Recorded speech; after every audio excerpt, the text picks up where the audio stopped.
un continent sans intérêt avec des sauvages, voilà. Alors c'était un peu pour raconter cette histoire, mais je continue à me battre donc j'ai produit ces 2 livres jeunesse après, récemment d'ailleurs. Merci. Merci beaucoup, je suis Fabien Carré-Sissoko, je suis philosophe. Je vois Angélique, félicitations, qui est cachée là-bas. Angélique, c'est celle qui a les bâtons, que je connais très bien et que j'ai su beaucoup. Je remercie Khoudiambaye de m'avoir partagé cette information. Et je ne suis pas mécontent, puisque je connaissais cet ouvrage, je pense que je l'ai dans ma bibliothèque. Et je voudrais vous féliciter pour ce travail osé que vous avez fait. Comment dire encore? Juste ajouter quelques petites choses. Au Sénégal, par exemple, notre génération, on connaît très bien l'histoire de Talla Tainder, de Aline Sitoé, la reine Etontat, etc., etc.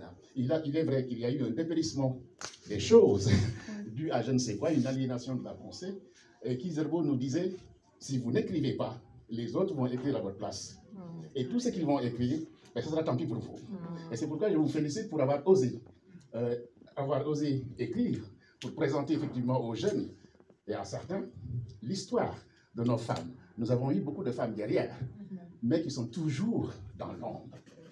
Et je suis très content aussi parce que je coach beaucoup de jeunes Africains issus de l'immigration qui travaillent beaucoup sur les histoires. Et je pense même qu'ils parlent beaucoup de votre ouvrage.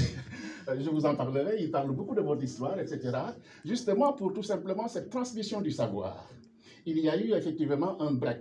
Il y a eu une volonté effectivement de rompre une histoire, d'annihiler une histoire. Mais nos jeunes de la diaspora reprennent la main, créent des sites pour en parler.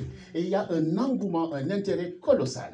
Et c'est ça que nous devons faire. Et c'est ça aussi mon travail de transmission du savoir en tant qu'intellectuel, de perpétuer la tradition, d'aller chercher effectivement, comme vous l'avez si bien fait, les non-dits. Ces choses-là qu'on cache et qui font notre fierté. Et dans la pièce de théâtre, il y avait un moment qui est très intéressant sur la notion d'esclavage et effectivement les morts qui venaient chercher effectivement. Vous voyez, on va entrer dans le mois de mai. Je vais animer des conférences sur l'esclavage, etc. Je prendrai effectivement ce prétexte-là pour expliquer effectivement qu'il y a eu des complicités, mais il y a eu beaucoup de violence.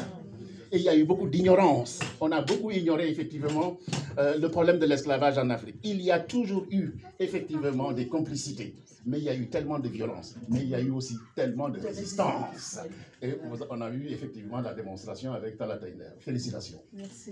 Justement, je vais rebondir un petit peu sur le propos de monsieur, parce que je n'ai pas voulu trop raconter l'histoire de ce livre, mais moi-même, je suis née à Saint-Louis du Sénégal, donc dans la région, ça explique tout, dans la région où a eu lieu ce drame et toutes ces résistances. Donc je suis née à Saint-Louis, j'ai grandi au Sénégal, et dans mon enfance, de parents d'origine antillaise, et dans mon enfance, j'ai été bercée par toutes ces histoires, l'histoire de Talla Tainder et tout.